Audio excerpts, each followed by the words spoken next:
On item 3, hello, my name is Simon Ortiz. And on item 3, you have the RFP to award a depository contract. This was discussed in the previous meeting, and when Ms. Benderly did the presentation, she had several areas. I think there was one area that is kind of hard to gauge, but that I think that needs to be considered, and that is the organization that is putting in a proposal, their community involvement, how they supported our community, and whether Texan Bank or First State Bank, how involved were they in helping out the schools, the town, that sort of thing. I think there should be some kind of points on that to show that there is support from these organizations for the community. The second item that I want to talk to is the consider and take possible action to nominate candidates to be placed on the ballot for directorships.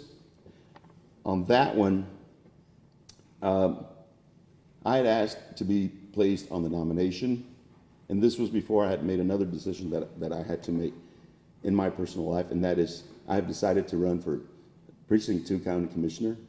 So I want you folks to know that I can do both, but if you don't feel comfortable in me being both on the appraisal district and run for county commissioner, I certainly understand if you do not want to nominate me.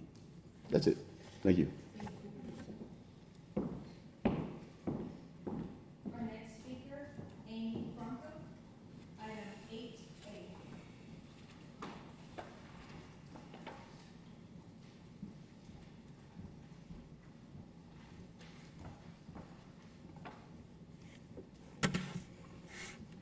Good evening. My name is Amy Franco. I'm a survivor of the Robb Elementary shooting. And we're here again tonight, and tonight is round 3 of releasing the records. Are you all not tired of this already? This is exhausting. This is like never-ending lies, betrayal, and cover-ups. I mean, why keep doing this?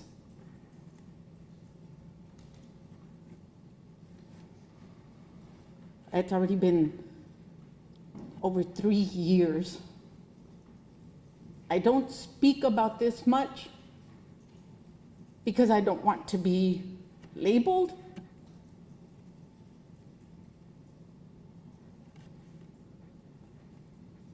I don't want to be labeled suicidal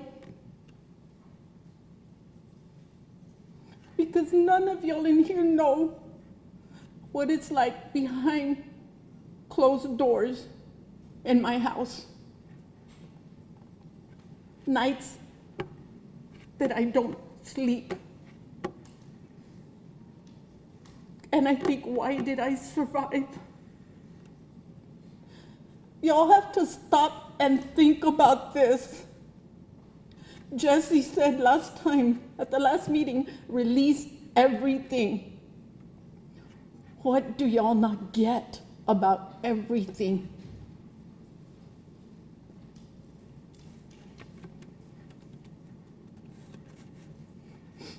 I had a correspondence with Anne-Marie Espinosa. And I'm going to read to you what she said, and I quote, "We recently received an allegation that some maintenance records are missing from the provided documents. Please rest assured that we are actively addressing this matter and thoroughly investigating the claim to ensure that all necessary records are included." All means everything. You don't get to pull out what you don't want to be seen. She goes on saying, additionally, the district administration in collaboration with the Board of Trustees and legal counsel is diligently working on the process to release the remaining documents, which amount to approximately 1 million pages. That means, Walsh Gallegos, that was not an error. At this point,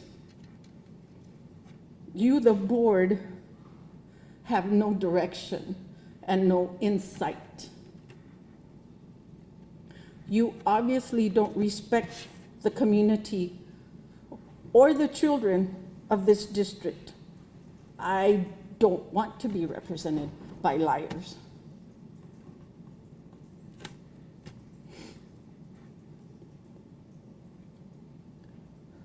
I wish I didn't have to say this, but at this point I have to say it. Not one of you deserves a seat on the board.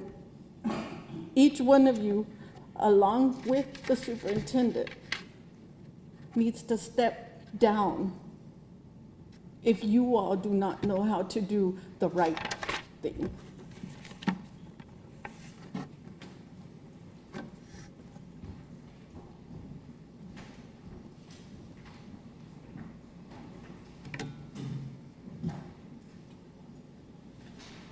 Our next speaker, Mr. Randall Harris.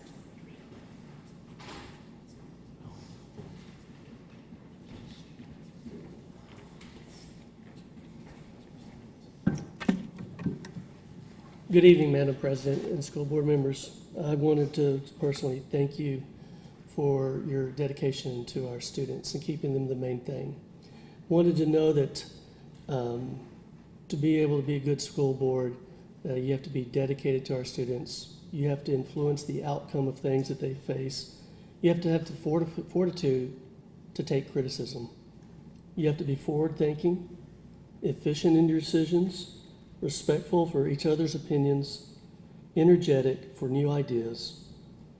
You need to have the courage to make those challenge decisions and educate all our students. That's keeping the main thing the main thing. What I just spelled out is difference. Your decisions make the difference for our students, and thank you for always thinking of them. Make sure that they're the main thing. The main thing is always the main thing, and that's our students. Thank you.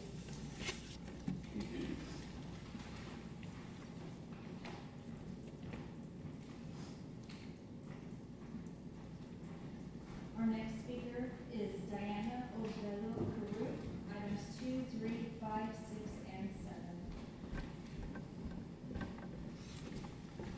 Good evening, Diana Olvedo Carew. I come before the trustees this evening to reiterate statements that have been previously made regarding who the school district will be choosing to be the depository bank for the school district.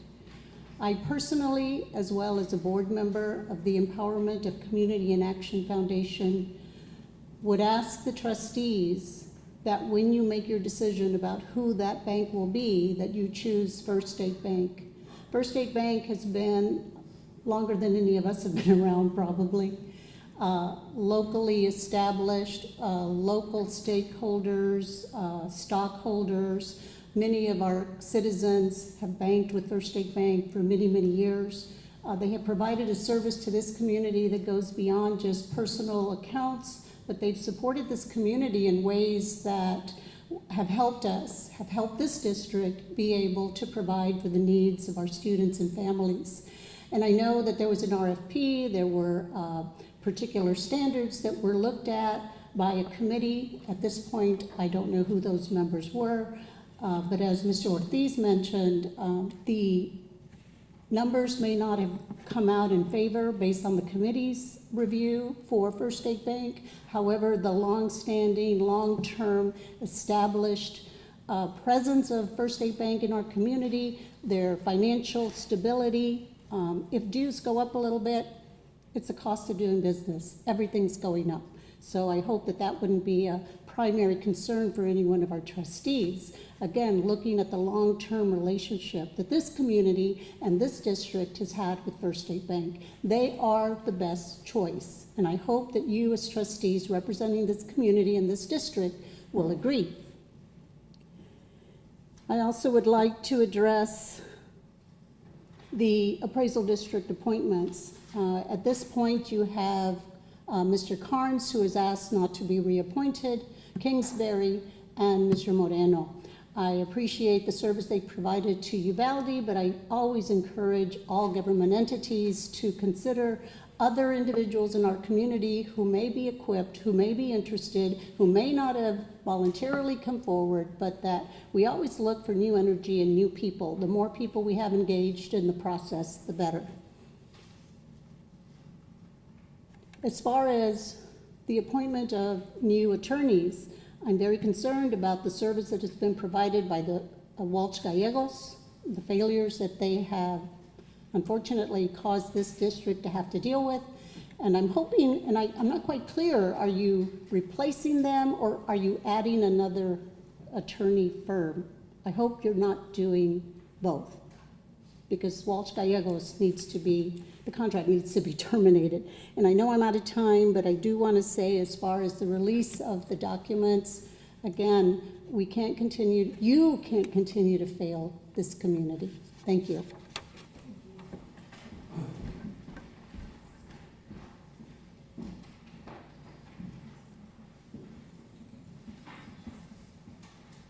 Our next speaker, Mr. Salazar.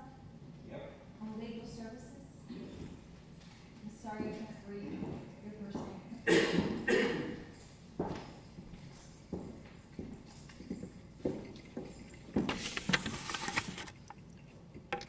Okay, I'm Layla's grandpa, and a lot of you know who I am. And like Amy said, I'm going to be here because I had told you that I will stand beside these children till we get the justice they deserve. Now, this bit over 3.5 years now, and they're still hiding what needs to be heard. Why is it the superintendent cannot demand to get the answers we need for our community so you can put this community at rest? Because our community is not at rest at all. They're still suffering, and every single day on the news, it's out there.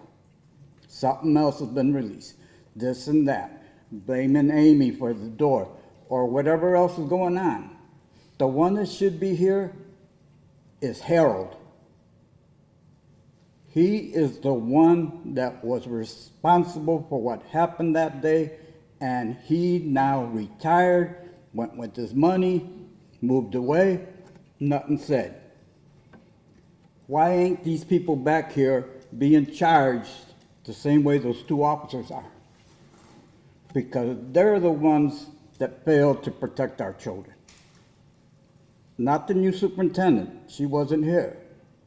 But there are other people that were here that have already resigned. When I was there that day that it happened, I was told no children were hurt. And all they did was lie. And I asked them 3 times. So what's the number? 19 children dead and 2 teachers. Because they stood outside for 77 minutes. Nolasco was less than 3 minutes away from the shooting. He didn't show up till 20 minutes later. These are people that should be held accountable. Not all of the school board. The people that were there that should have been there to protect these children. Because these families are not going to heal. I'm sorry. It's not going to happen. The last 3 years, I lost my granddaughter, I lost my mother, and I was with my wife at the cemetery that just passed away. And all because she was heartbroken for her granddaughter, Layla. So, I don't know what you have to do to get the truth out of people, But if you want to move on in this town, we need the answers. Thank you.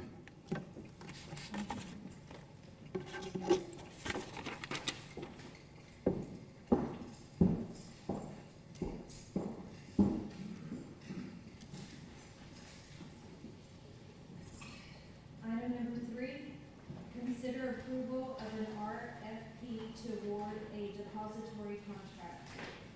Ms. Collis? Thank you, President Bennett. Tonight, we're going to consider approval of an RFP to award a depository contract. This falls under all 4 domains of our core goals. Background: the Texas Education Code, subchapter G, School District Depositories, governs the process the district is required to follow in awarding a depository contract. The district must choose to select a depository either by bid or by request for proposals. The district selected to use a request for proposals. Process: the district was required to go out for a depository contract due to have extinguishing all renewals. The district delivered the complete RFP packet to all local banks and credit unions. The district received 2 responses to the RFP, one from our current bank, First State Bank of Uvalde, and one from TXN Bank. A committee was gathered to evaluate the responses. The responses were scored, and the highest ranked bank was TXN Bank. We have attached the responses to the RFP and scoring sheet for your review. UCISD will earn more interest on deposit or money in deposit accounts and save on banking fees with TXN based on RFP responses. The administration is recommending awarding the depository contract to TXN Bank as the highest ranked response. I do have Ms. Finley has a presentation for the board. Good afternoon, Board President, trustees, Ms. Collis.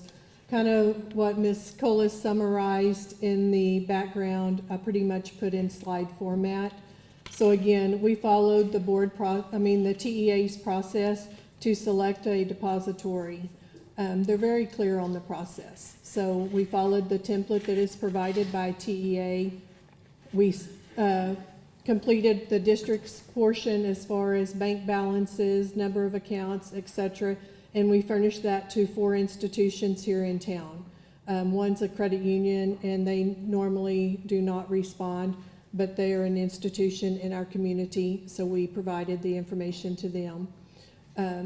We did receive responses from 2 of the banks. The committee was formed. Committee ranked based on what we said we would rank on in the RFP, and we have made the recommendation to the board. So the valuation criteria, again, you can see there what the maximum number of points were for each of the criteria, what First State Bank, after the committee's tallies, and what TXN banks. So cost of services, additional services offered, funds availability schedule, automated services offered, the ability of the bank to provide the necessary services and perform the duties as depository, collateralization policy and type of third-party holding collateral, fraud prevention and notification policy, interest rates offered on time deposits. Those are what the committee had to evaluate the bank on. Nothing else. Those are what they had to use to score. We had 4 members score. And even if we would have been able to add something as far as past relationship, etc., it would not have been more than a 5-point item, and that still would not have gotten over the hump. So I put together a little bit of information. First State Bank, they had 2 different rates within their packet for 3-month and 6-month and 12-month. TXN Bank, their rates were very easily to obtain. And again, no matter which one of First State Banks you use, TXN's interest rates are higher. Public funds interest rate comparison. So attachment A from TXN Bank, they listed every one of their rates for those particular months. For First State Bank, I went back to our actual bank statements to get their rate.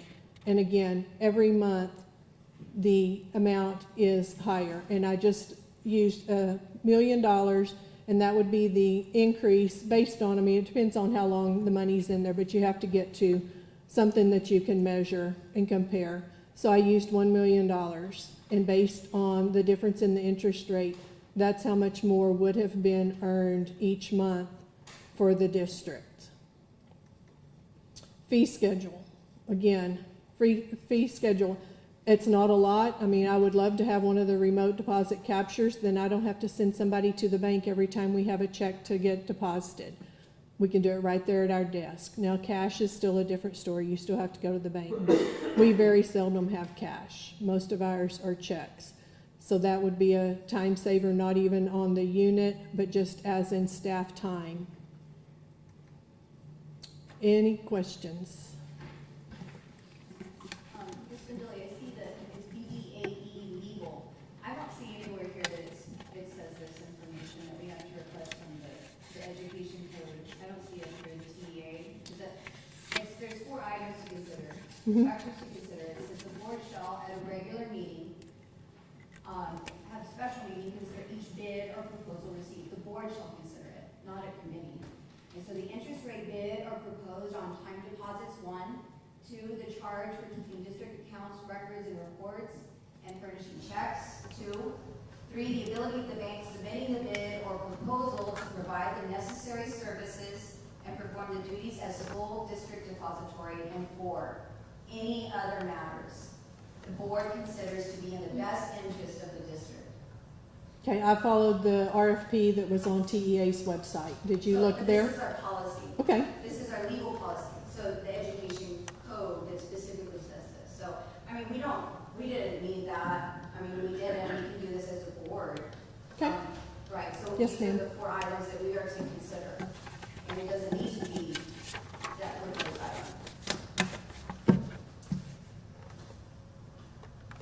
I went through the process that I'm aware to go through that is posted on TEA's website. So. Was it a direction from the board? No, because I had no more options. We renewed every time that we could renew. I had no other option but to go out for a depository bid. Did you check the policy? 'Cause No, I it says checked here, TEA's the board website. shall- The board shall. And the board is here right now to do that. Yes. Y'all are the ones that can do Yes, that. but it's a misunderstanding that you're conveying right now, that information is the only information that needs to be considered at this time. And that's not true. This is the policy. This is the state. This is the state code that tells us what to do, not that what you're talking about. Okay. Maybe she's just summarizing like the information on some of the packets to give us more information so it's clear. Right. Well, and I understand that, but the problem is that what we have heard from the community is the standing nature of First State Bank. And it seems like when you said that there is no way for us to consider it, and that's not true, because number 4 clearly states that. Well, in the evaluation, it was not considered in the evaluation. I listed out the criteria that the committee used to evaluate, as is in the RFP on TEA's website. So, and again, I'll go back to the code, right, to the law that says what we can consider. Okay. On an RFP, can you change can the interest rate change and go back? Is it possible to do that? I mean, the interest rate will change moving forward. I mean, we're not locked into that, nor have we been locked in at any time, unless you actually have a CD. And we're not in a financial position to have a CD. We're a long ways from having a certificate of deposit. Another comment, I know it's a tough choice and we obviously have to make tough decisions. And a lot of times you look at things, you look at interest rates and things like that, but there's something that's hard to put a value on. And that is the relationship that you have within the community. When you walk into the bank and you see your high school friends or your buddies that work there, these kids, probably 100 people that work in the bank, your kids go to the school, our school, their grandkids go to the school. And it's hard not to take that into consideration. The things that First State Bank, heard the nominations by motion the last time. It's hard to put a dollar amount on things like that. With the Malas, we think that they go out there and they help us out. And we still get to come to it's not tied into to First State Bank of the donation that the Bristol family donated. 15 million. That's the family that owns the bank, that donated for the school. You can't just not count that in. That's, to me, a lot more important than looking at something that there's such a huge disparity in the numbers. Committee member number one, he or she was really close, 87, 86 points. The other one, it's a big disparity on that. You would think that if things were, if you looked at black and white, the numbers would be a lot closer than that. So I don't put a lot of weight, to be honest with you, onto this formula. I respect Ron needs to work and diligent and everything, I respect that, but I have to respectfully disagree with this aspect of it. Building that relationship with your bank, you know, having money in the bank where, as you know, it's not like we have a whole lot of money to go to the bank and say, let's put it out there for CDs or whatever it's gonna earn. We're broke. There's not a whole lot of money out there. And if for whatever reason things just don't pan out, who's got the money in the bank that can help us out? And that relationship means a lot. You can call and say, I need help to make my budget, make my payroll. Who's going to help you in a situation like that? Who's been there for you? So, I know it's a tough thing that we have to look at, and it's a decision we have to make, but I hope that all of us can consider that and not just strictly focus on some formula that somebody came up with. You know, I didn't actually take into account, as Ms. Gonzalez mentioned, all the different things that people have actually said. I mean, I think really you can only go by what you can measure, and you did what you could measure. You can't really measure community impact. It's going to be biased. But the numbers are numbers. You can actually rate that. And we don't know how that people would go rate that. That's even important to them. So, I mean, at the end of the day, you can only measure numbers, and that's what we did. And that's why it's important. You know, I asked, you know, how much have you donated to 08 or 20 or whatever in the past year? Tell me that. So I can take this into consideration. How much have they donated in the past years? I mean, that's not really something you consider for a bid. How much they donate. And I get that, but you have to take, to me, you have to take that into account. I think it's a lot of emotion, right? Because I have very close personal friends that work there, lifetime friends. An individual who is like a daughter to me. And so it's not a disrespect, or it's not, we don't care. It can't be personal. It can't be, at the end of the day, we're trying to make money. We're trying to save money. We didn't get the support for the tax increase. We didn't get money we needed from the state, and this is hard. But when I look at it, we have to cut somewhere. We saved our teachers, we saved their pay, that was important to us, but at the end of the day, I will not stand here and be part of a RIF. Somewhere we have to save money, we have to make money, and I don't know, people don't understand, we truly don't have money. Why are you doing this? We don't have it. And so this is something that we have to look at, and in the end, what's best for kids and students so that we can, you know, pay our teachers, pay our staff, and it's very personal for me. And I don't discredit, they have been amazing for State Bank, forever, amazing people. People I love, people I trust. But what's best for our district? That's what it comes down to. Well, and I'm not sure, are we not investing our money in tech school and for Taskias, are we not doing that? No, absolutely we are, and that has been a great thing that we finally did, maybe a year and a half ago. But That's the highest interest rate, so we're gonna receive, so I don't see how, I think it's irrelevant, the interest rates at this point, because we're going to go with tech school, because it's gonna give us the best interest rate. So, I mean, right now, what I see, and I know what Robert is saying, but what I see is 360 million versus 12 million in what they have in funds, and zero debt First State Bank to 18 million debt in Texas. And that, if you want to look at numbers and you go take out a loan, who is going to, if you have your own personal loan and you're going to go to a bank that owes $18 million, they owe more than what they have. I mean, it just makes sense. You got a bank that stands firm with $360 million. They paid for our RIF. When we had the RIF, that's who paid for our RIF. You went to First State Bank and they covered it at that time when we had that RIF. They did for one day until our CD matured, yes. They did cover it though, you know, and so, I mean, we talk about these cost-saving things here, and there are specific information, 4 things right here, the ability for the bank, the ability to bank for the accounts, and that's $360 million. It's solid, and I know it's not emotional, it has to do with relationships, actually. In a small community, it's all about relationships. Okay, well, understand that our money, anywhere it is, it's collateralized, so if either bank went under, our money is not jeopardized because of the Public Funds Investment Act. So let me finish, please, ma'am. So I always ensure that every nickel we have is collateralized, so no matter what happens in the world, our money is still guaranteed, so there's not a risk there. And back to your, let me finish, please, ma'am. Let me finish, please.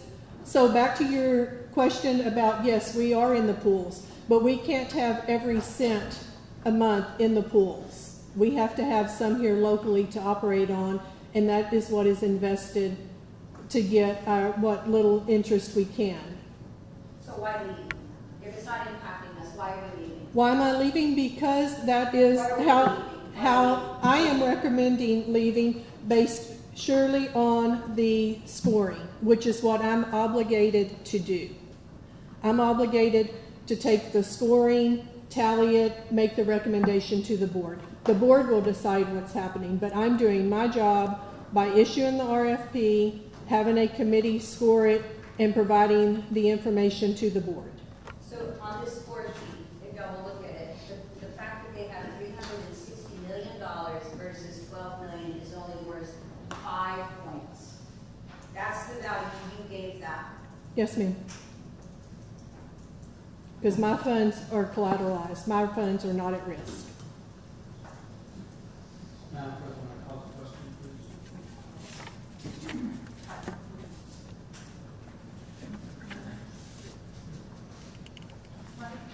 Yeah, I know that a long time ago, we had I know that we know how this business is out in town, and I remember the first big decision that I questioned is fuel. And then I think the superintendent at the time, he went ahead and told me, well, it's only like a 3% difference. We have to make a difference, let them kind of like bid on it. Because when we spend $30,000 to $40,000 of fuel a week, it adds up. So, we have to think about, we had a budget committee to help us with, I don't want to say we're broke, but we're heading to a reduction in force. And if we have now that you two were here when that happened, and it's not a good thing. So we have to, whether you're his friend or drinking buddy or play golf, it's like we have to think about how are we going to save money, whether it's pennies or nickels, whatever, to prevent this district from going in the river. We got that committee, and then we got this committee, which I don't know who the members are, so kind of like one of is if it's somebody, because I don't want those committee members to be just your staff, one maybe It was just our staff. No, there was a campus administrator on there as well. Well, our staff, their staff. Madam President, I call for this question. Yes, At this time, I'll entertain a motion. Madam President, I make a motion that we award the RFP for the depository contract to First State Bank. Do you have a second? I second it.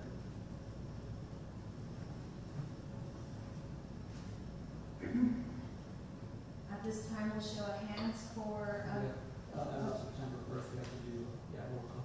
roll call. Alright. Would you roll call starting with you, Barbara? It's a roll call. Yeah. Abstain. Yes. No. Yes. Abstain. Three noes. 3 noes and 2 yeses.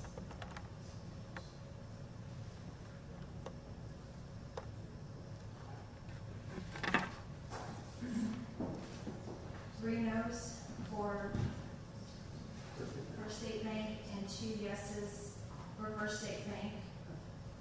The motion doesn't pass. The motion does not pass.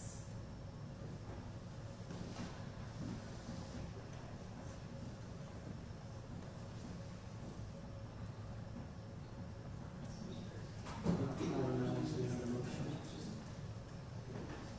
Anybody else that want to make a motion? Anybody else with a motion? Madam President, I make a motion to accept Texan Bank. That's the RFP. Have a second? Second. Motion made by Mr. Trustee Flores, second by Trustee Quinones. At this time, we can have discussion, yes. We always, shop local, support local, and the impact that this will have, the big picture, that I mentioned earlier, to be significant.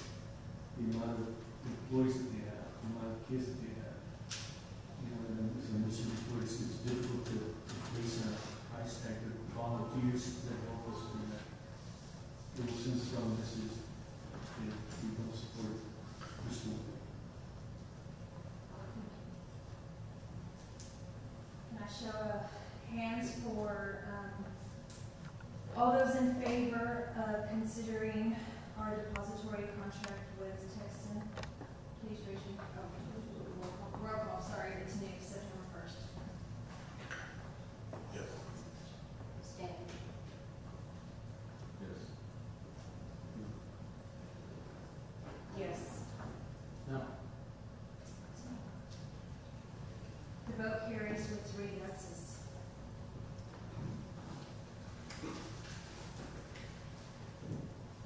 Next item 4, consider approval of the memorandum of understanding with the Uvalde Police Department. Thank you, President.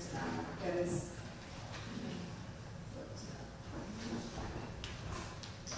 tonight we're asking you all to approve our MOU with the Uvalde Police Department. This affects our board goals, domain 1 and domain 2, 2 and 3. The memorandum of understanding is entered into by and between the City of Uvalde Police Department and the Uvalde Consolidated Independent School District Police Department. The school district, police department, and the law enforcement agencies with which it has overlapping jurisdiction shall enter into a memorandum of understanding that outlines reasonable communication and coordination efforts between the department and the agencies. Both the Uvalde Police Department and the UCISD District Police Department are committed to serving the community effectively and efficiently for reaching common goals through mutual cooperation. There is no fiscal impact, and administration is recommending the board approve the MOU between the Uvalde Police Department and the UCISD Police Department.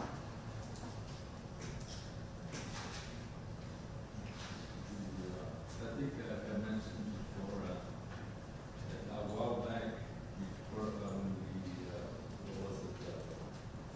defunding the police, because before they used to pay for half of the salaries of our police department, and then they went ahead and told us that they're no longer going to be able to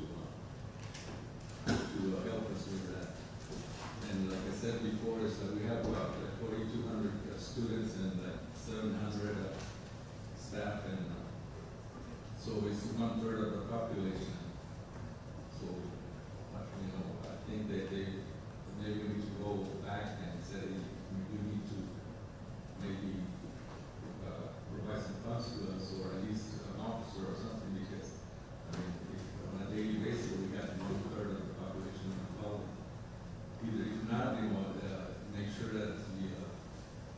the physical and all the schools over following the buses because, yeah, you know, our schools got fences, they're protected. They've got metal detectors, but, you know, all I gotta do is go follow one of the buses with a gun. Who's guarding it? Nobody. So maybe then that, and then also I've seen, when I'm out there on the street, I've seen vehicles, even though the lights are red, they're passing us. And it's gonna happen sooner or later, one of the vehicles in around our street. Maybe they can go ahead and focus with that too. They've been really good to us. To start the school year, we've had extra presence, as have other local and state agencies. But yes, sir, absolutely. Yeah, I think we, don't start talking about it, so we no longer have the, super city. For, number 20, I don't think that's really clear on establishing the plan for the active shooter. We really need that ironed out, or at least put that in a different document. Yes, sir, in our emergency operations plan, we have an annex that is for that, that's the word. Okay, because it's very vague, but if we have that different document, we have that security in the next building. And then for 23, I don't know if that other document specifies the training that we're gonna have. But we need to at least agree on the amount of trainings. And every sheriff, cop in this town, border patrol, EPS should be familiar with all the campuses. They're gonna respond. They do walkthroughs annually, and then we offer up, they use, our schools for training sites. We welcome them in to do that as well. But you're right. I mean, we need to work on it. establish at least a certain amount, because if we're just like, we can, we train together, at the end of the year, it'd be like, yeah, we could have, but we didn't. So I'd like to see at least a number. I mean, ideally, once a month, I know that's not feasible. But I think the good law enforcement people we have can make it your schedule to at least go through there once a month. Well, and we have those Fridays, you know, it wouldn't have kids being at school, but what I would like to see is say, I call it scavenger hunt, right? And just say, okay, we're gonna be at this campus, call them out, go to room, whatever, and see if they even go into the correct building, just to kind of test their knowledge. And we can all say, oh, we know we're the high school, we know this, but we're being called to a certain part of the campus. I think we all agree, we need to know that they know exactly where they're going, because as we know, time is everything. I would like to see that, you know, see if they truly know. I mean, I can look at a map, but, you know, I need to see it, I need to look at it, and I need to walk through it. So that gives everyone an opportunity to know where classrooms are, where administration buildings are at, and that way they get there in a timely manner. I mean, we can have 100 people show up and not know where to go. What's the status on, because I know they were working on actually labeling, designing, where we are with that, I mean. We are probably about 30% finished with labeling buildings. I mean, they've done Dalton, they've done Benson, I have it in the report for y'all next week, but they're diligently working on labeling buildings, so that will happen. It's already sketched out. Oh, yes. That's already done. It's being worked on right now. It'll be done by, I can give them a deadline to October 31st to be finished with that. Because it's not just labeling buildings, it's labeling all the gates, all the entry doors, every room on the inside and outside, and windows. So there are different phases. I'm gonna get a vision next week. Why is it taking so long? So I asked for placards to be ordered, but then we decided to save money and paint the letters on the buildings, which kind of look like cell blocks. It It was not aesthetically pleasing, so we went back, we ordered the placards as originally requested, and now we're placing the placards. So there was a bit of a hold up in getting an understanding of what was expected. If you recall, what Robert's talking about, we discussed that a few meetings ago with the chief, to set up like a tabletop event. I mean, there's a lot of process that goes into creating some type of training that way. But, it just, and I know Chief is working on that, getting that plan going. Usually, a lot of the schools that I've seen that have done that, they usually run it during a holiday break, Christmas break or summer break, because like the school said, don't want to have kids around there when you're doing that, so. But it is a process whenever that's going on. I was just gonna piggyback on what Robert said on that number 20. I think it does need to be included in there, not specifics, but for them, especially this is the memorandum of understanding, and so it would give them direction to what to look for, and it holds everyone accountable. That's what these understandings do. So it'll hold us accountable and the police department accountable when we state where that information is housed. And I'm guessing this is for active shooter. What is the protocol? And if it's an annex, is that what you said? So if you can put that on there, that way it's our agreement. And we cover ourselves and they cover themselves and we'll say, where's that agreement? Let's look at it. If we can't share it, then it should be. Yes, we can state that based on our emergency operations plan, active assailant annex, we can add that to 20. Have you already started to the Uvalde County Sheriff Office for basically? Yes, We have a MOU. That's one thing that Chief has been tasked with, is to start getting MOUs with all of the agencies. Many of our agencies don't have them, so we're working to write them and get them procured over the next couple months. We'll work on it. At this time, I'll entertain a motion. Board President, I make a motion that the board approve the MOU between the Uvalde Police Department and UCISD Police Department with the additional comments added into it. Second. Motion made by trustee Quinones, second by trustee Flores. Mr. Quinones? I have to vote individually. I'm sorry, it's new. Yes.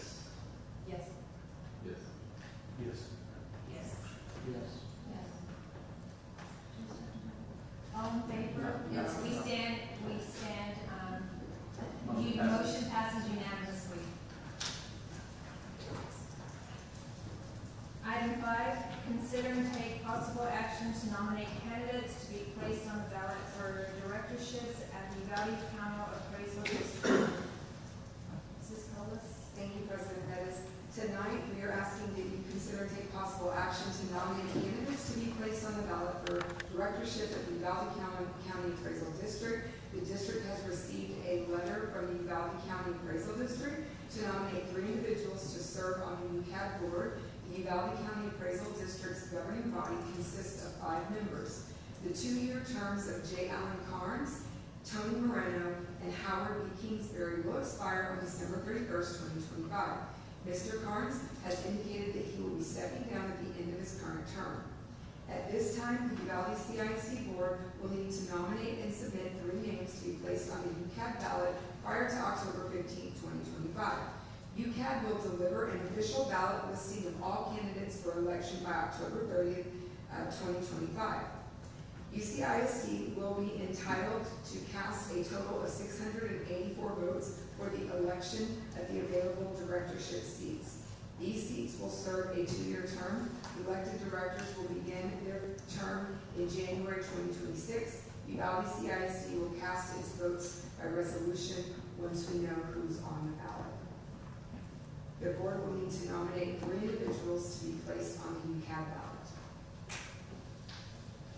Anyone wishing to nominate? I nominate, Tony Moreno, Howard Kingsbury, Simon Ortiz.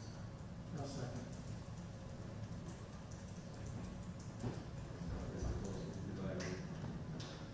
No, we don't vote yet. No, we Is that what you don't want? have to discuss it.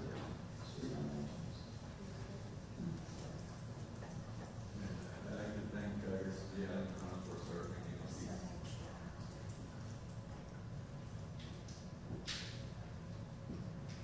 So maybe Tony Moreno, is that Bruce Kingsbury? Howard. Howard Kingsbury, sorry. And Simon Ortiz.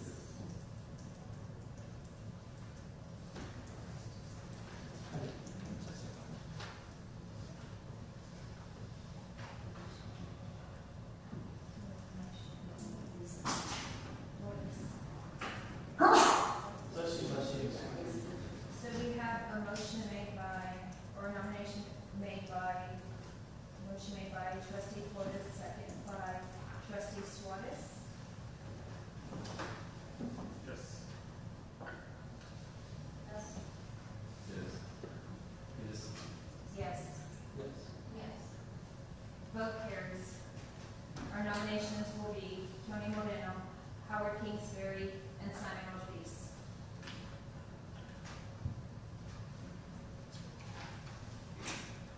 Item number 6, discuss and consider approval of legal services with Thompson Horton.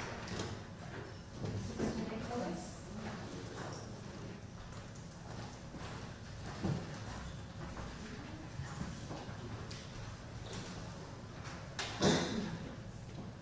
Trustees, tonight, we have brought representatives from Thompson Horton, and because y'all had requested to discuss options for additional legal counsel, and this will take board action if you choose to do so.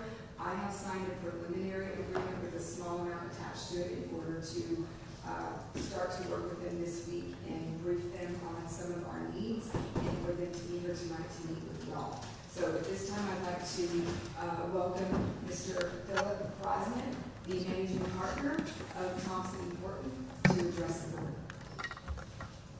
Good evening, President Perez, members of the board, superintendent.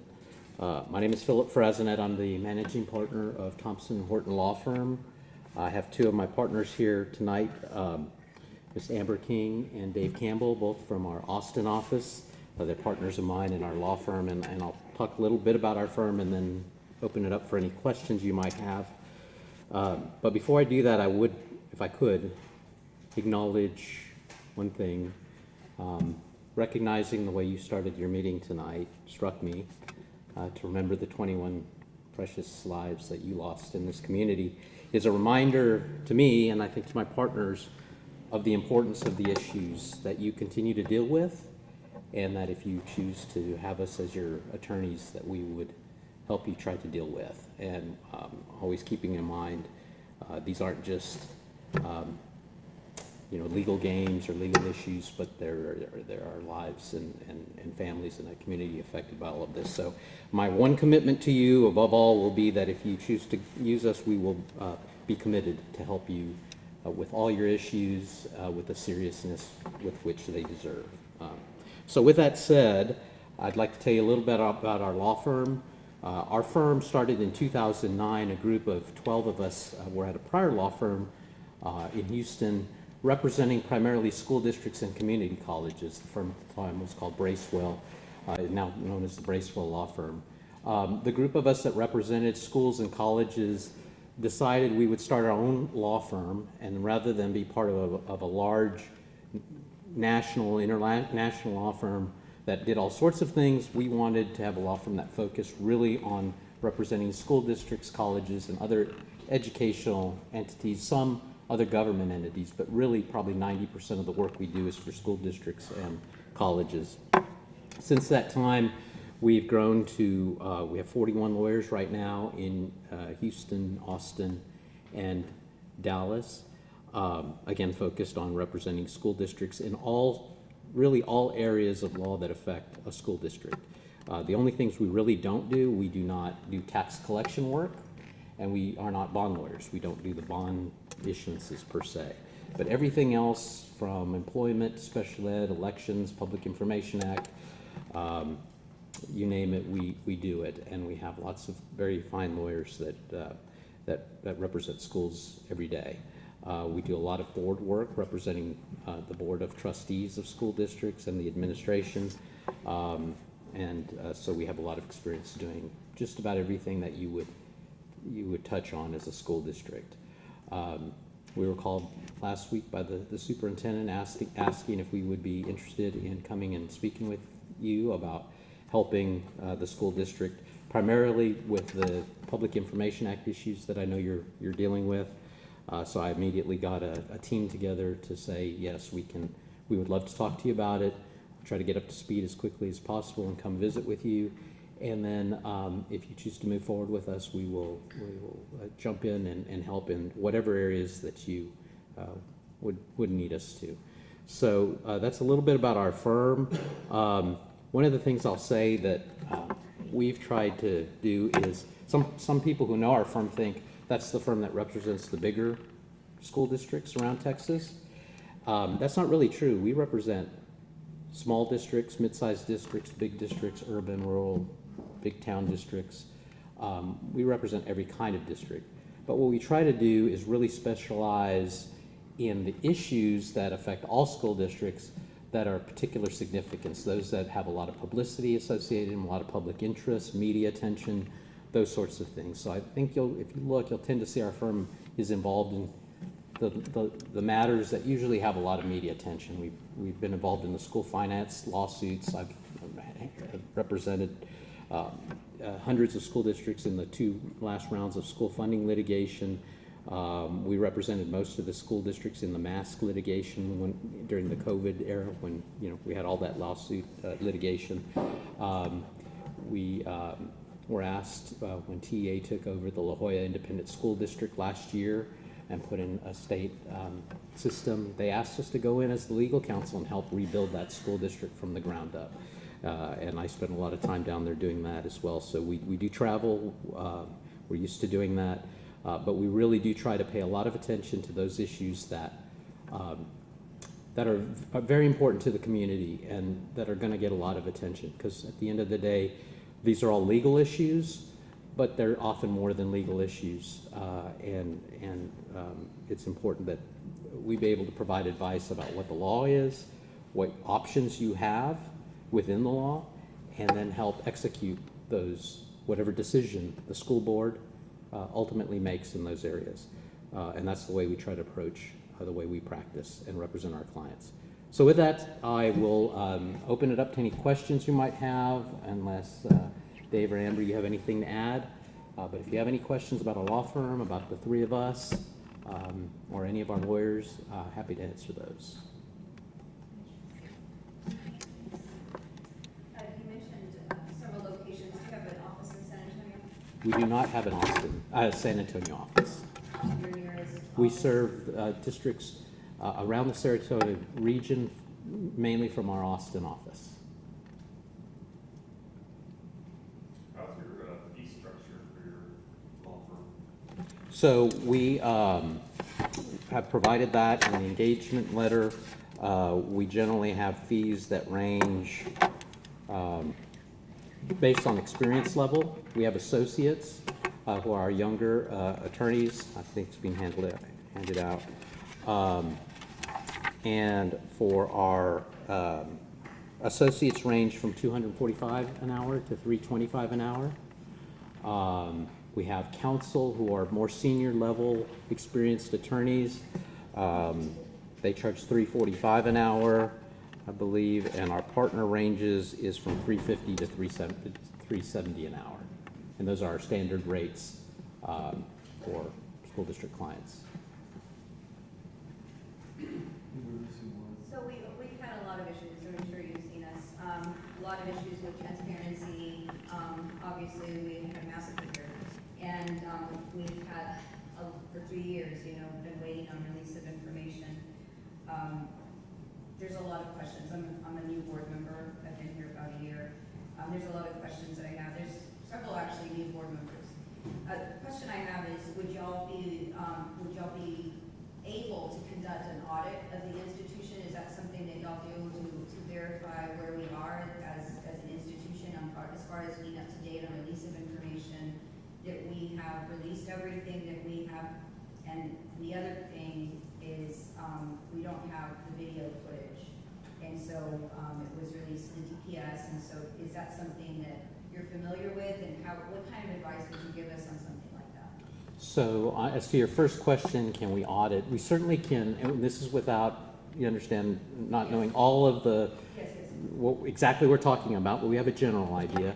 But yes, we could certainly look at what has transpired, what has been provided, what has not been provided, and advise you on where you are. Are you in compliance with the law? Are you in compliance with what, and let me just say, it's not just compliance with law, but in compliance with what you want to accomplish as a board in terms of transparency with your community, because there are things that you must release under the Public Information Act.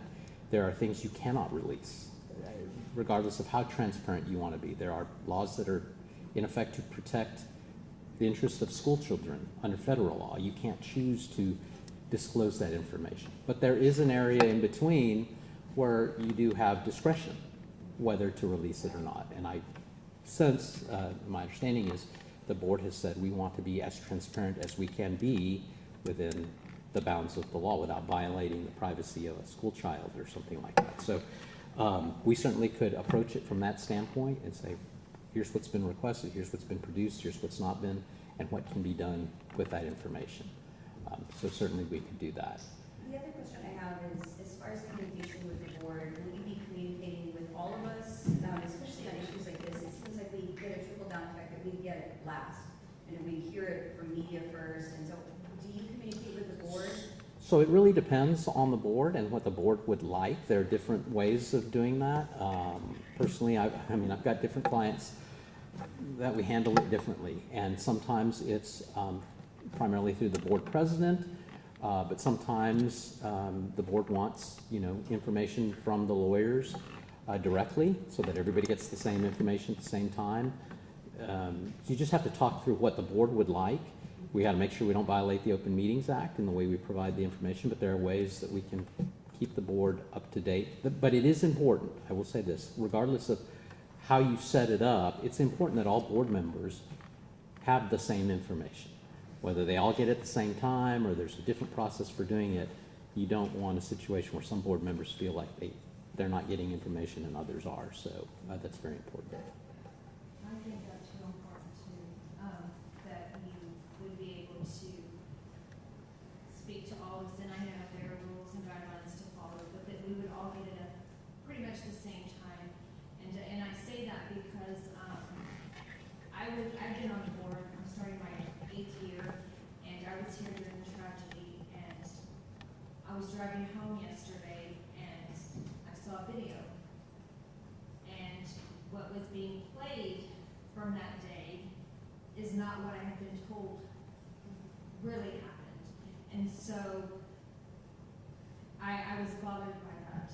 And so I don't expect you to come to my job, to their job, and be able to walk in and know what to do. I don't know the law, I don't understand it, it needs to be broken down.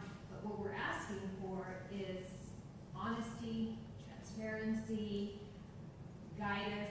This is the law, this is what you can do, what you cannot do. But when I'm being told one thing and then I see it out on TikTok, I'm like, that is not what was told to me. And I remember that. And so that's where we're at. Want our community to trust us, but we say no here, and then whoop, the media has it, it's out, and now it's on us. It's always going to be on us. Yeah. But we want the same information at the same time, and I think that's huge for us, Absolutely. It's critical that you have information, that you have accurate information, that you're not surprised out in the community. Or the media. Or the media, or whatever. And you know what's interesting, we had that release, right? So we had the release that happened, and it just, what happened is we had maybe, I don't even know the numbers of the emails for the superintendent, which is so small. and we released it, and then it was just like, they came at us about it because it was obviously not everything.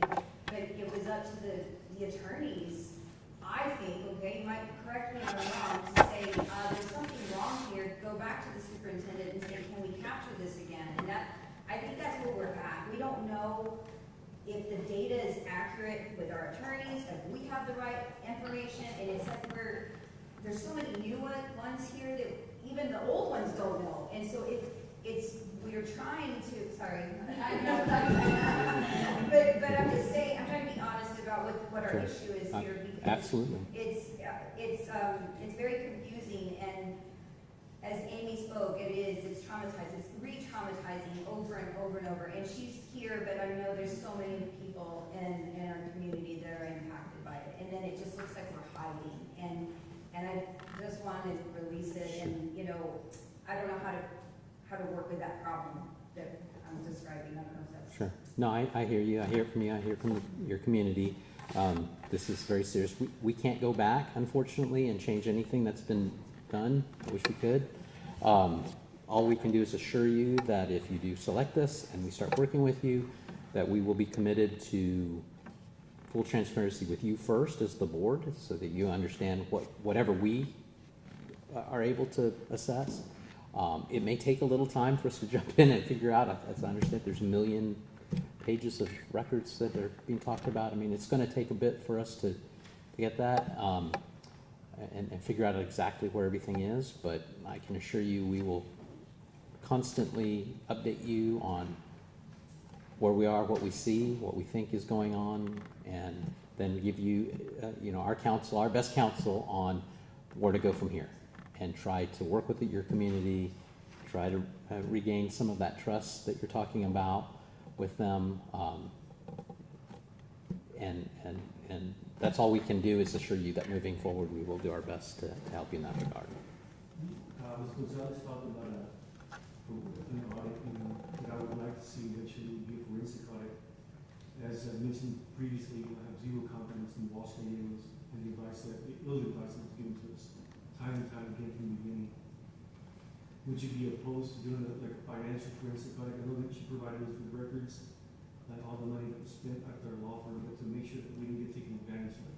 And if we were taking advantage of that, would you be opposed to going after another, no lawyers don't like to work with lawyers, but going after the insurance policy, trying to reclaim some of the money? So in terms of the first question on the audit, we certainly would work, if you're talking more about the financial side, you would probably want to have a financial auditor do a true forensic audit. That's not what we do, but we certainly could provide the legal piece of that, in counseling on the legal issues that we see. With regard to your other question, I haven't given any thought as to the other law firm. I know very little about what happened, so I'm certainly not going to stand here and judge another lawyer law firm without knowing the facts, certainly. To my next thing, we came out here, we shouldn't have, voted twice, and it's always private information, it's words, we're clearing up with the motion, it's just one thing after another. And it's follows what I call following direction, following directive. The directive was given, and I asked you that about forensic audit, because if it turns out to be that way, which an auditor comes to look at it, so there's a big disparity here, we were taking advantage of. I would hope that as a board, if we voted on it and we asked you, we directed you and your law firm to go after Gallegos, and you present us with the facts, here's the possibilities, here's the issues, policies they have, we can pursue and try to get your money back. That's why I asked that question. It's the lack of following direction. That's what concerns me. Sure. That's one issue. The other issue is when we're very specific with the information is going to be released. Is this everything? The answer was yes, that's everything. The videos was another thing. As a lawyer, you would think that when I ask you, when we're talking about videos, as a lawyer, I would think that you would be forthcoming and say, if you go out there and you say this, you're going to be told this, they're going to come at you with this, I'm going to prepare you with these questions. None of that took place. It was little league with these guys, with Walsh Tomatoes, time and time again. And as I mentioned from Katie Payne, we don't have privilege, we don't have the luxury of hiding in North San Antonio into your own little neighborhood and nobody knows you, but we don't have that ability here in this town. So we have to put faith in our legal law firm to advise us on these things. And at the end of the day, we're the ones that have to carry that weight. And I say that because that's a heavy weight. And that's what I would expect y'all to do, that don't let us try to pretend to be lawyers up here. We're not attorneys, nurse, AT&T guy. As you can see, Kim's still wearing our work outfits. So I don't want to be playing lawyer and trying to read your mind. I expect when you come to me or I come to you, that you're professional enough, your law firm is professional enough to provide me with that guidance. Sure. To foresee what's coming, and to tell me how to handle the situation, get ahead of it. Yeah. The other thing, and now, I have a lot of questions, is public relations is key, right? I mean, as you can tell, Boston Roads from the get-go was handling the situation. The situation wasn't going very well. It's obvious. But they never, I don't know if it was hungry for money or too much pride, but they never said, hey, it's not going good, we need to outsource and insource special counsel to come in and help us with the situation. Are you humble enough, your law firm humble enough to say, no, this is beyond me, I've tried to do what I can, but I just need to seek other advice. Are you humble enough to say that? Yeah, absolutely. I learned a long time ago. I've been doing this a long time now, and so I have these two over here. You don't ever do any good by giving your client, not being straight with your client, telling your client what they want to hear.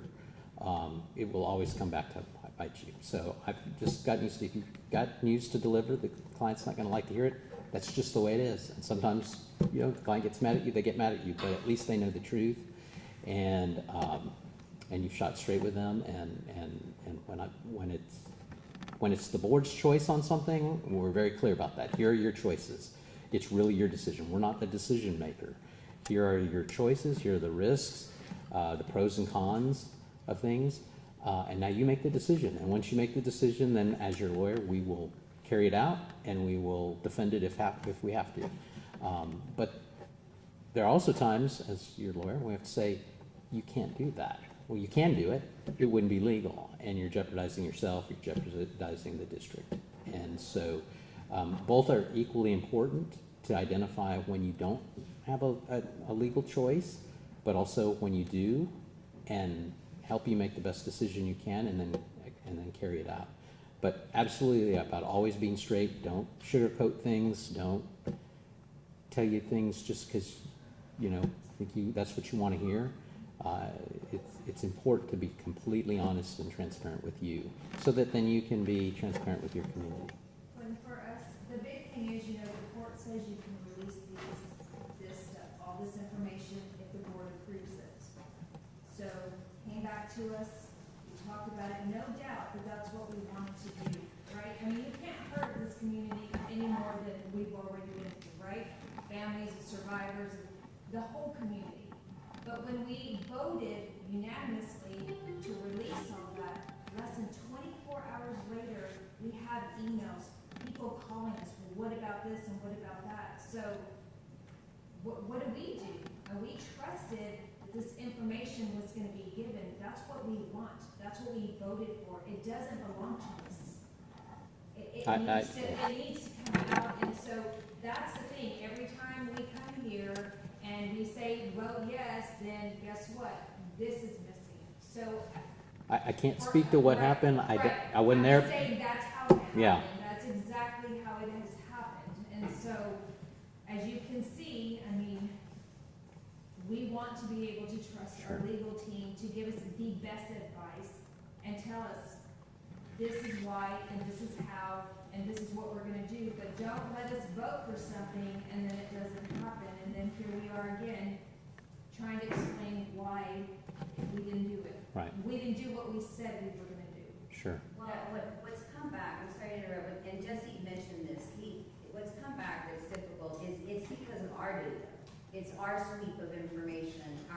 If you don't have the information, how are you gonna release it, you know? And so this is important. If you're not getting information from our district, it's important to let us know that.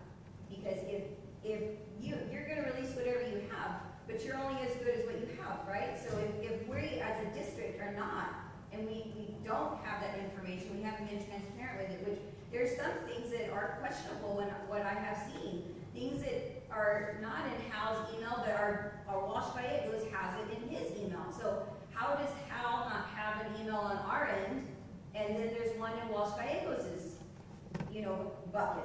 And so it makes me think, are we missing information? We are not being transparent as a district. And so that's important as our attorneys, if that's happening, because I understand, it's the administration also. The administration has to be able to give you that information. So if it's missing, we as a board need to know that.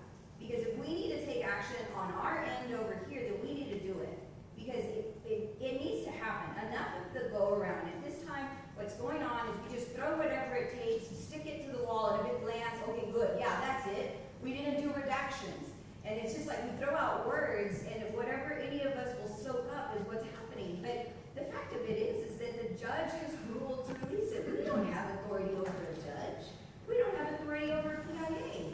We just need an attorney that's going to tell us what to do. And if it's not your error and it's our district error, then I beg you to tell us. Because, absolutely. We can't, we're going to be going through this constant tumble of mistake after mistake, and I'm not going to sit here and say that everything's perfect over here. I mean, obviously we had one of the largest massacres. Something happened over here, and we need to make sure that we're fixing it on our end. But that's why you are so important. I'm glad to hear that you have done PIAs, but it's also almost investigative, where you have to investigate what is happening, and if it doesn't make sense, if there's not enough superintendent emails, or we don't have enough, our safety and security guy, let us know, because that's obviously something our servers should have. And I'm hoping that whatever we give you is gonna encompass everything on our end. But I am concerned about us still having records, unfortunately. So that's a good, Amber was, she started with us years ago when she was a newer lawyer. I'm in trouble now. And then she actually then went to serve as the general counsel at Lake Travis ISD for a number of years. So she has very practical experience being within a school district for 7 years. And she knows the PIA, and that's why I asked her if she would be part of the team, because she knows the inner workings of a school district. She knows who you call. She knows who knows what information. And you're right. You can't just, when you get a Public Information Act request, you can't just sort of send it to somebody and say, send me what you got. And then, I mean, you have to probe sometimes. As the lawyer, if you know this doesn't seem right, and I don't know what happened, so I'm not making a statement about the other law firm, but the way we would approach it, as I would expect any of our lawyers working on something, if it doesn't seem right to you that there should be more than this, or there should be different documents, you've got to keep pushing as the lawyer for the district. You can't just kind of take what, because sometimes the people, they may not know, they may not understand the request, or documents are not all in one place. There's some are over here, some over there. You may have to ask a dozen people where things are and make sure they all understand what's been requested. So it's not just an easy thing to check the box, and especially obviously in this situation, which is unimaginable. This isn't just kind of a routine request for somebody's personnel file. I'm sure there's all kinds of things requested in all kinds of departments, and so you have to keep pushing and pushing and pushing and make sure you've got everything, and that you disclose what you have to disclose. You have direction from the client. Ultimately, hey, you have a choice here. What do you want to do? And then you also tell your client, you can't release this certain category of information. And you just have to explain that to your community and to the media and help them understand why certain areas are, it's not because you don't want to, it's because it's the privacy of, probably a student is the biggest area where you don't want student names out there and student records out there for their protection. So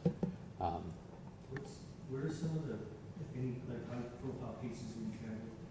These questions obviously are centered around May 24th, you know, it's what we have right now. We have perhaps one question for you regarding school business, but have you dealt with anything remotely close to this?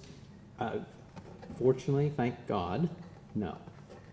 Nothing on this level. And fortunately, it's not something that's still, you know, it happens way too much nowadays, but we haven't had to deal with, I haven't had to deal with that. I don't know about two of you. But we have dealt with high-profile things involving, you know, criminal investigations of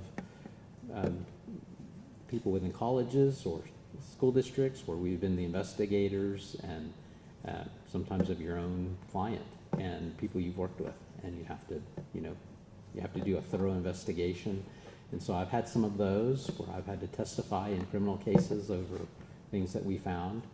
I mentioned the school funding cases. Those were literally, in the two cases, represented probably 2 million plus kids in each of those cases over school funding. We made some improvements. Unfortunately, it hasn't necessarily carried through in recent years, but those were some significant cases. The mass cases and out of COVID, we represented dozens of districts around the state that were getting sued over their rules on masks and that sort of thing. So we've handled a lot of cases that have been in the media, profile. Either sometimes we work with the client and their communications team to make sure that they're providing information to the community. Sometimes we serve as the spokesperson on some of these matters. Again, a lot of that is working with the client about the best way to do that, what you prefer. But the specific issue of what happened here, no, thankfully we've not had to deal with anything like that. So like in this situation, you decide one of your senior partners or yourself, or who would be helping this?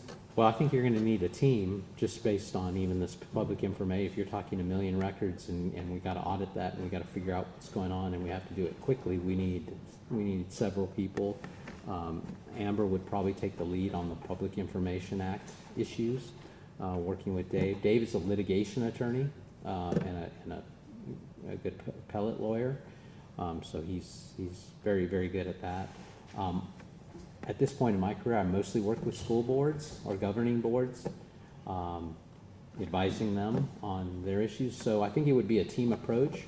We have some very good paralegals that would help us with just the amount of paper it's going to be necessary to review, organize, make sure we understand everything that's going on. So we take a team approach to these sorts of things. Our firm, we don't say this is your client, that's your client. You know, some lawyers and law firms have that, and they get very siloed because they get very protective of their clients. We don't approach it like that. Whoever's the best person to handle a particular matter, that's who we're going to bring in. And so you may see the group that's here more unless something comes up that's sort of different, and we bring somebody else in to handle that. How do you feel about the Open Records Act? I feel it exists and we have to comply with it, and its purpose is for the community to have. My dad was a school superintendent, and so you know, I grew up in an area where you had to relate to the community. You had to have a good relation with the community, and the community, you had to have trust with your community and with your attorneys and with your staff and the board, and that's what you want. And so in general, I think it's a very important thing that not just school districts but all our government entities are open to the public. There are some exceptions, and there are some areas where the law says you got to have some confidentiality. Security issues right now, for example, you don't want, you know, obviously you don't want your security systems and all of that compromised by just disclosing all of that. Student information is very sensitive. You don't want to be putting out there school children's names, where they live, personal information about their families that could end up resulting in their harm. So there is a reason why there are exceptions in the Public Information Act. But generally speaking, 90+% of the information that you have as a school district in records and that sort of thing is public information. And I would think you would want your community to be able to see that. And from what I've seen, that's what the board has wanted in this situation is we want to be transparent with our community. And that didn't happen for whatever reason, but based on what I've seen, it wasn't because you as a school board were giving any kind of direction to be less than transparent. So we somehow got to get what you want as a board aligned with what your community is perceiving about what's being provided. I have a question about the PIAs. So the attorneys spoke to us last week. They said that all the PIAs had to go to the Attorney General's office to let us know what we could release. Is that accurate, or don't y'all interpret the law and just determine based on previous exceptions? So I don't know exactly what they said, but the way you described it, you do not have to go to the Attorney General on every public information request. If you get the public information, and Amber, if you want to come up and add to this, but if you get a Public Information Act request and it's asking for public information, you disclose the information. You don't go to the Attorney General just when there isn't confidential information requested. And if it requests information that you have a choice whether to disclose it or not, you can make that decision whether to go to the Attorney General. The only time you have to go to the Attorney General is when there's information requested that is protected, that is confidential, and you have to get the Attorney General's really confirmation. Hey, this has been requested. Here's a sample of the records that have been requested. Here's the statute as to why it's confidential. Do you agree? And the Attorney General tells you yes or no. We agree. It's confidential. You can't release it, and then you don't. And even that is qualified by there's some categories you don't have to go to the Attorney General because you know it's confidential. And FERPA is probably the biggest one. If somebody asks for student records, you don't have to go to the Attorney General and say, is this protected? You just say, it's FERPA protected, we don't have to disclose it, or we redact the FERPA information. Probably more likely the case. Did anything, you get that right? Yeah, So, again, I don't. Just trying to understand, because I know that we've got pending PIAs, and I don't know why they haven't been released, and it just seems like it's just information being requested even by our local newspaper that's not being released, and I don't know why that's not happening, and it just seems like it's an interpretation of the law, that's all that is, and it's the reason we're a public institution, we have to release our information, we have to be accountable for our information, from what I understand with the PIA, right? And so, my concern is what they said the last time is that every single PIA has to go to the Attorney General. And that didn't make sense to me, because I did read the ruling by that justice, and they tried to file all these exceptions, and there was no exceptions. So they said release it all. Even though we're pending litigation, they said release it all. And so again, it seems like this is the frustration of the board, because we hear the judge saying to do this, and yet we're dragging our feet on it, and it's like we're pulling teeth to be able to get this done. And I just want to make sure that we're not going to be stuck in a whole loom of going to the Attorney General's office just to get approval for every single one of those. Surely we just deduce, right, what can be by the law, what can be redacted, and not have to get an opinion for every single one of them, right? There are certain things we can redact without going to the Attorney General's office. There are certain things that if you want to keep them confidential, you have to go to the Attorney General's office to get that exception applied. But that, again, that may be a choice that the district has to make on some of those issues. What I hear this board saying is, we want transparency. We want to err on the side of being transparent and disclosing if we can. I mean, that's what I'm hearing here in general.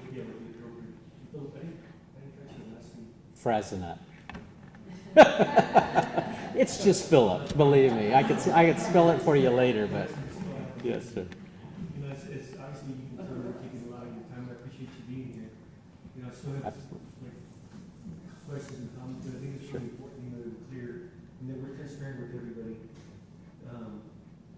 set the expectations, set the bar, really what we expect from any law firm, right? And so,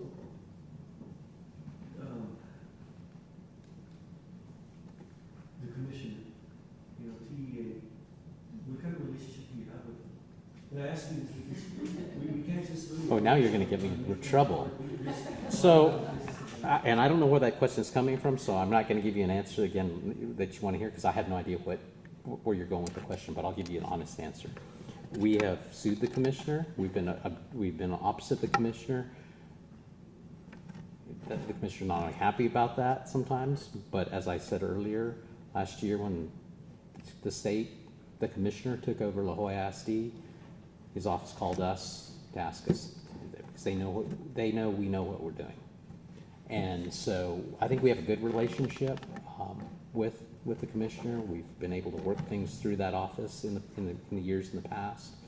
Our named partner, David Thompson, some of you may know David, is sort of retired, sort of not these days, but he has had a long standing relationship with the commissioner, and I think the commissioner values specifically his opinion on things. And so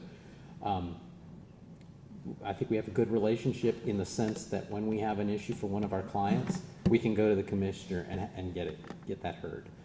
And sometimes we can get relief or whatever. Sometimes we can't, and we have to end up, you know, on opposite sides of a legal matter. But it's very respectful. But we're going to represent our clients. Commissioner and the commissioner's office knows that, and I think knows we know what we're doing. You answered the next question, because what I'm looking for is someone that's not afraid or timid enough to challenge the system and challenge something that the board or the school wants to challenge. Yeah. And it's really important. Any contributions to the governor's office, or Anyway, financial contributions to the governor's office? Are you tied in anyhow to? like personally, or that, as a firm, no. We generally don't do those. As a firm, no. I certainly have not. I don't know whether every attorney in our firm, I don't know all of their political contributions or not individually, but as a firm, certainly, we have not. I have a question. So I know this is a big thing, is the assurance that all these documents will be released and making sure that we're not, and I don't think we're deliberately missing them, but what is your procedure going into a school district? Do you have like IT that comes in, that goes through servers to reassure all of us that, you know, what is there is coming out for the public to know? So that's, you know, kind of where.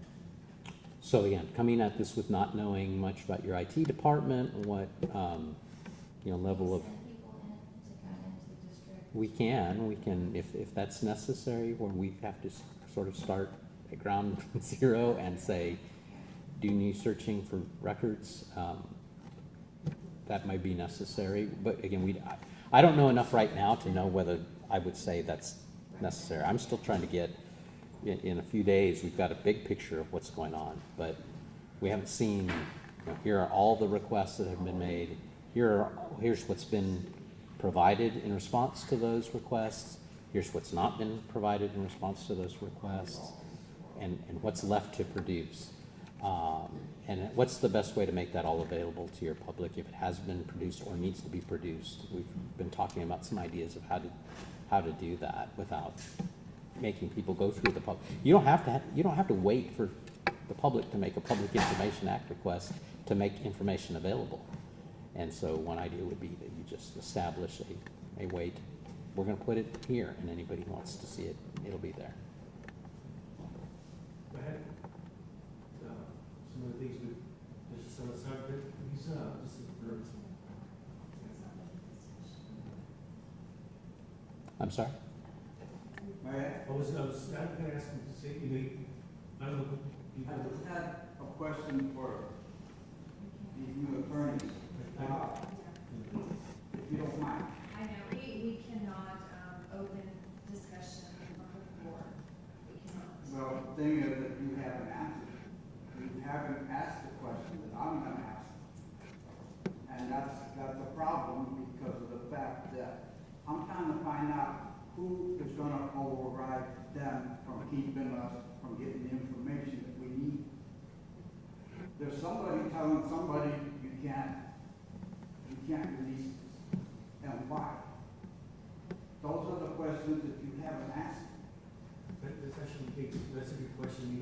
oversees the release of that? Because we placed our faith in the Los Gallegos and the faith that was diminished.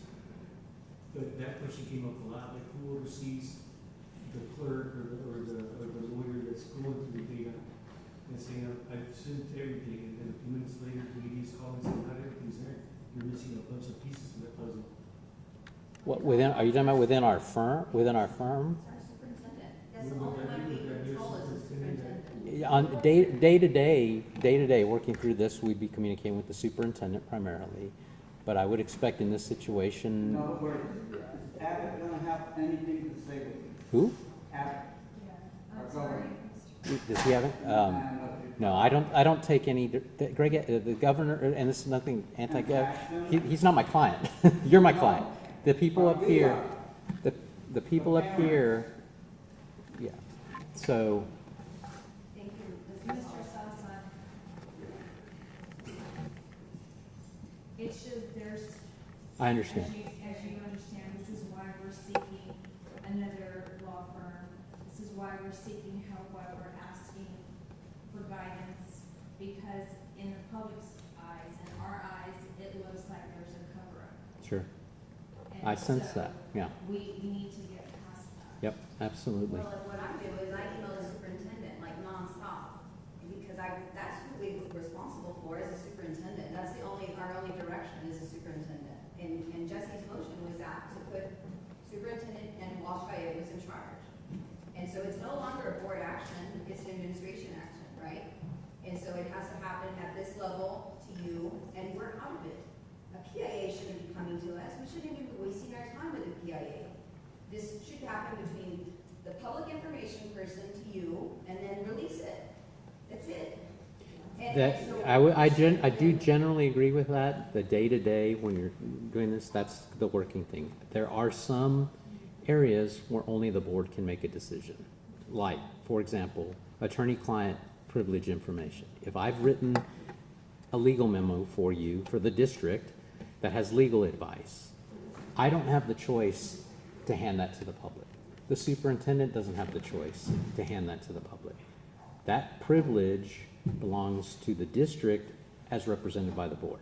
So if we, I'm not disagreeing, I'm saying, but that giving an example of, that's an example where the board would have to vote to release public, attorney-client information.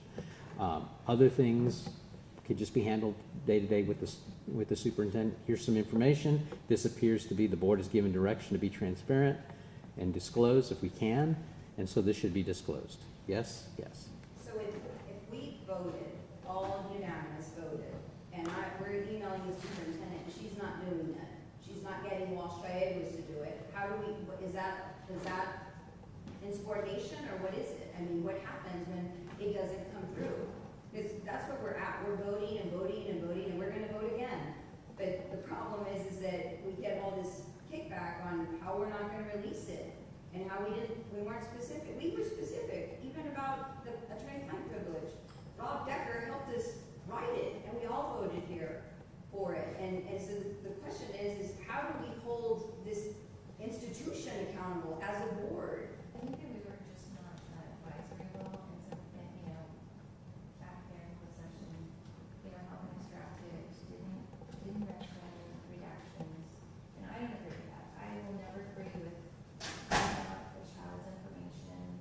I mean, that's personal, private, and again, it's against federal law. So we were ill-advised, we came out here like clowns, said this and that, voted, and here we are again.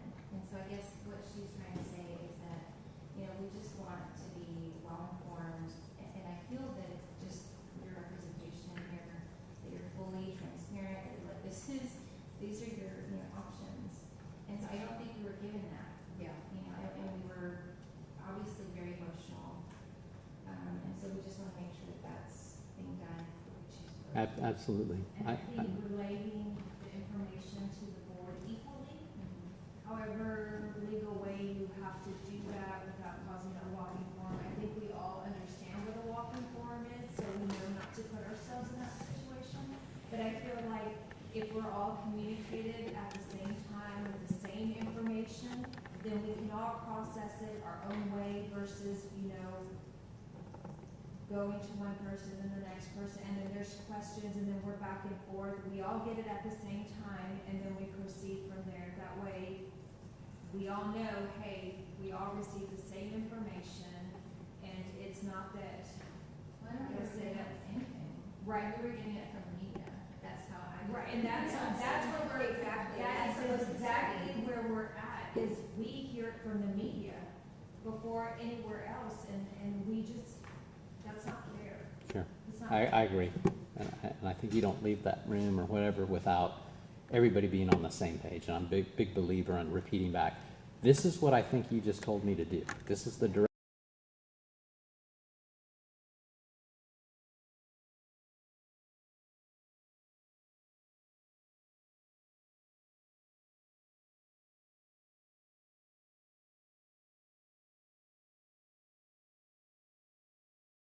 Well, I just want to make sure that when we vote, that you're going to listen to our vote. I mean, like, when we vote, are you going to follow through on it, and if it doesn't get followed through? I'm gonna make sure first to understand what the direction is you gave, and then yes, you're gonna follow through with it unless I have to tell you I can't for whatever reason, legally or ethically or whatever. Because But what Ms. Polis told me was that we were confused as a board. We weren't confused. We voted unanimously. So there was no confusion as a board. We all want transparency. So again, it's an administrative duty now. We voted. I don't even know where we're still hearing it. And we talked in the back for 3 hours with our attorneys. And we talked about redactions and the safety plans and all that stuff. We said, yes, redact them. We never said release everything. We just Okay. said. I think what we were all in agreement on that, but I think like what Neil said is that when we did the motion, that redaction was in the motion. But it's understood, it's the federal guidelines. It's the federal guidelines. Yeah, We but weren't overriding the state. it's gotta be stated on the motion. I'm sorry. So the day after the meeting, I was asked by the attorneys to send something in writing that y'all did not want redactions, and I did not believe that that was accurate. You should have told us, you didn't even tell us about I it. checked, I had to check understanding. First of all, I can't create a walking forum, and so I checked with 2 members. Well, that's why we're here tonight. I checked with 2 members. That's a walking forum already. No, I asked them what their understanding was. Is that a walking forum for me to ask 2 members? you have to have a quorum of Okay, board. this is what happened, it was illegal, was that she took 2 people's votes that overrode our vote. I did not take a vote. I'm gonna recommend that, Yeah. if you have more questions for us, I think we're able to go into closed session and give you legal advice, tonight about where this is. Trustee, these are your questions?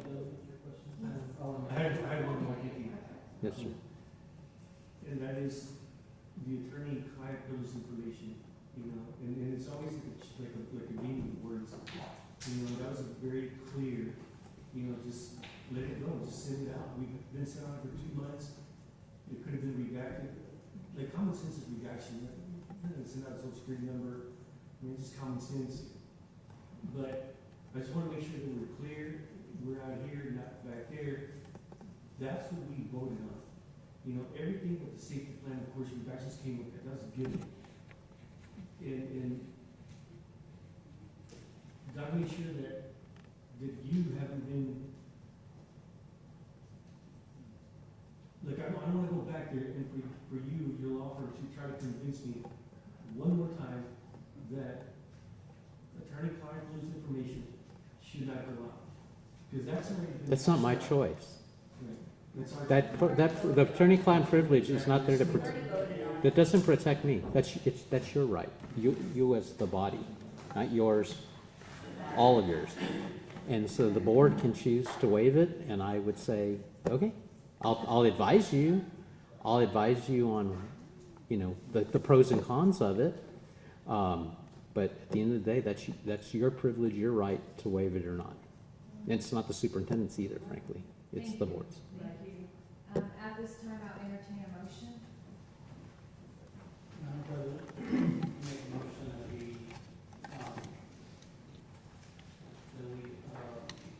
enter into agreement with Thompson Board for legal counsel.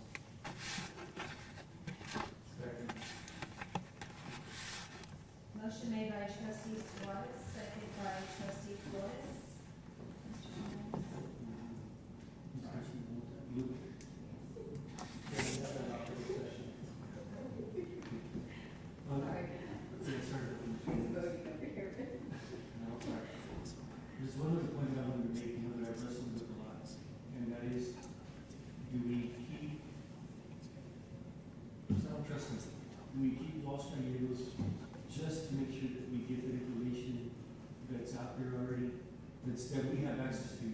Or can we have multiple, and we keep them on retainer? Yes, and we can't vote on that, or we can't vote on that tonight.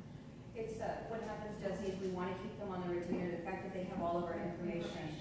They have all of our information still, so we don't want to let that go. And the fact that we see some records that they have and we don't have, we need them.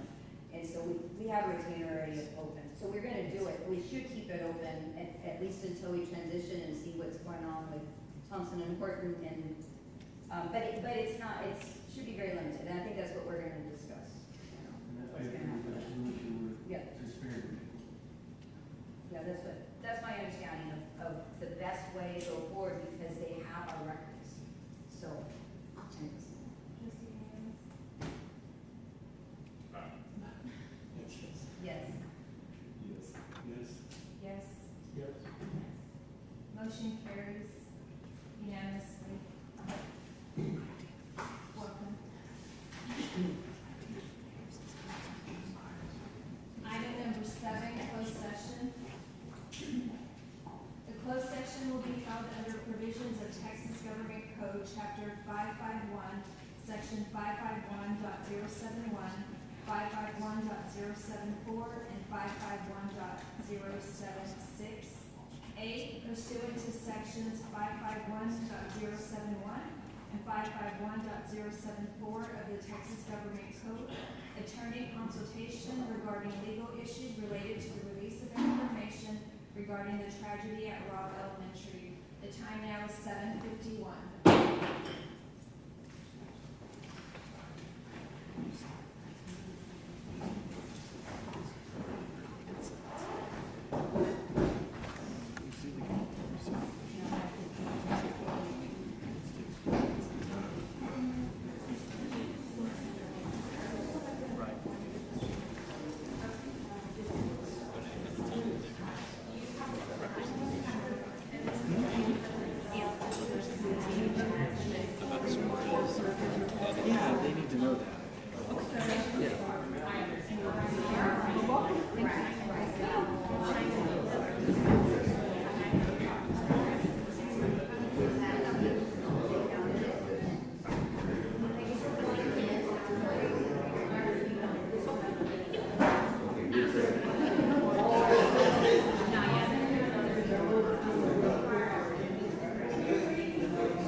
want to scare you.